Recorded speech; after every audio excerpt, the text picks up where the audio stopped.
Umaksyon na ang Malacanang upang masugpo ang oil smuggling. Ito'y matapos na ilantad ng ilang negosyante ang umano'y malawakang pagpuslit ng petrolyo sa mga daungan sa bansa. Si Elena Luna nag-uulat. Walang sasatuhin ng palasyo sa ginagawang investigasyon kaugnay ng napapabalitang oil smuggling sa bansa. Ayon kay Presidential Spokesperson Edwin Lacerda, kahit malalaking kumpanya ng langis ay kanilang hahabulin basta't may ebidensya. The investigation, kung may ebidensya, tas kung may balita, iniimbestigahan naman natin si BOC. Commissioner Biason is colorblind to whether you're a big player or small player. If you're involved in smuggling, we will investigate you. Ayon sa palasyo, hindi lamang smugglers ang kanilang minamanmanan. Nagbabala ang Malacanang sa mga opisyal at empleyado ng Bureau of Customs na maaaring nakikipagsabwatan sa illegal na gawain ito. So put those customs officials who are in cahoots.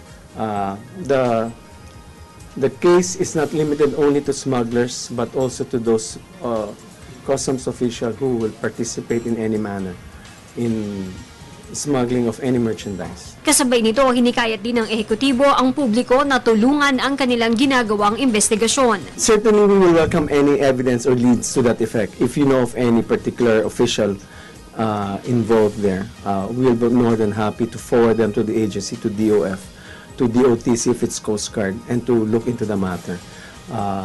So that's something that we want, no? If we have evidence, we will pursue. Nauna nang sinabi ng palasyo na magsasagawa ng inspeksyon ang Department of Finance, Bureau of Customs at Bureau of Internal Revenue sa mga pangunahing daungan at paliparan sa bansa para matiyak na ipinatutupad ang patakaran laban sa oil smuggling. Para sa Telebisyon ng Bayan, Elena Luna.